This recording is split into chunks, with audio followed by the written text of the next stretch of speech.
It's not easy being an entrepreneur, and yet it is so important to our economy, and it's an exciting way, it's a unique way to actually earn and have a fulfilling career. Thanks for joining me here on WOWBIZ TV. I'm Lynn Hinderrocker, and I'm visiting with Mark Weiner. He's an entrepreneurial coach. Very interesting here in the Omaha, Nebraska area. Mark, let's pretend that somebody is kind of struggling a little bit with their entrepreneurial career.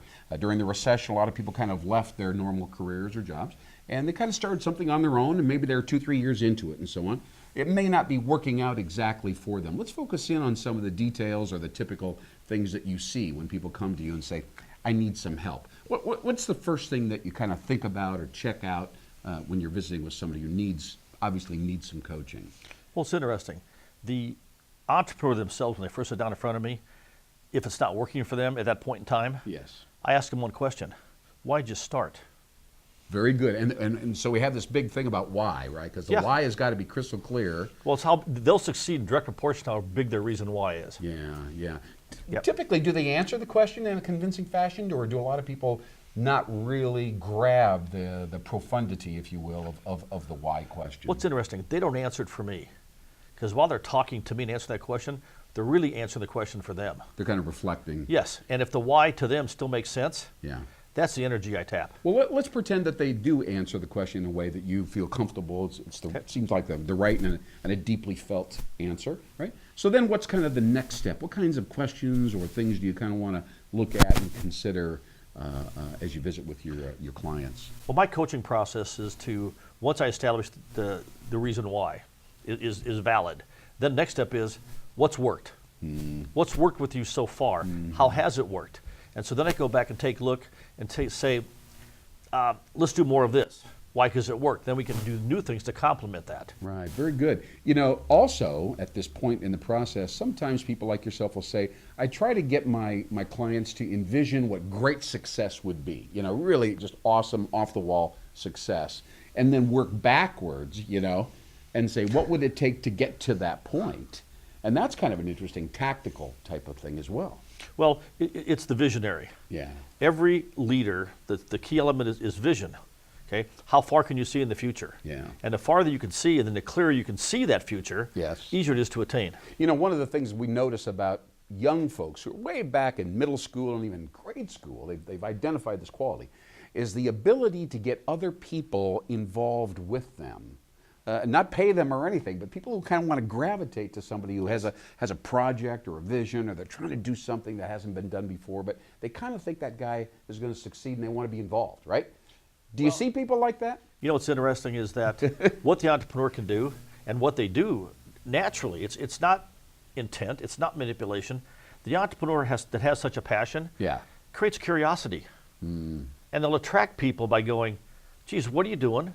Wow, that makes sense. Yeah. And then it just becomes a natural momentum builder. Yeah, and the curiosity evolves then into conviction, a sense of, hey, he's doing something kind of interesting. You might want to get on his train or whatever. Right, you know? Yeah, it's very, very interesting. Now, let's say, for instance, I mean, do you ever see people that have encountered entrepreneurial resistance and overcome it, and then they settle into a groove kind of and just coast? Or how do you get people kind of pumped up to be entrepreneurial thinking all the time? Or maybe that's not a good idea.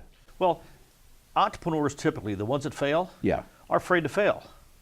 It's about fear and fearlessness, isn't it? Really? Yeah, see, what people don't realize is that if failure didn't exist, then success wouldn't exist. You can't have one or the other. They've got to run parallel. Yeah, it's the contrasting thing. You know, it's so interesting. You kind of bring it down to, what if somebody says, well, I haven't done anything, and nothing's working this way, but I'm not fearful, and I'm going to continue to slug along. Do you ever say to yourself, now wait a minute, you might want to tweak that formula a little bit? Because there are people who are stubborn that will just keep coming at it, and maybe not necessarily, tweaking the formula. Those individuals that keep doing that, I take them back to a focal point of what the vision means. Because I said, is what you're doing right now today, your activities today, is that taking you one step closer to that vision? If it doesn't, you can plug away all day long. Yeah.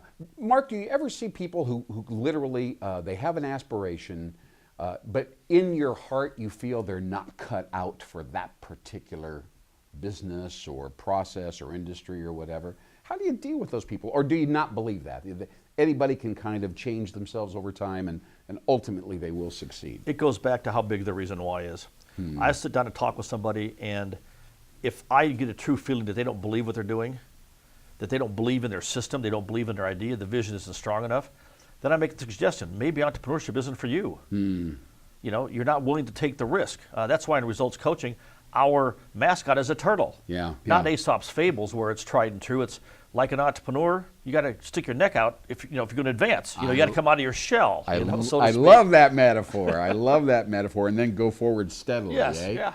All right. Well, Mark, anything else about your coaching process you think is unique or that we can learn from? You've been around the entrepreneurial world for so long. Anything we can learn from you here? Any other final bits of advice to the aspiring or the struggling entrepreneur who's trying to just pick up a few pieces and succeed at one level higher and maybe having some difficulty?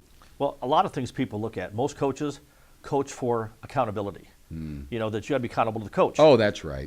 Entrepreneurial coaching is coaching to self-accountability. You know, helping the entrepreneur say, wait a minute, I'm accountable to myself. If my coach drops dead, I can still proceed.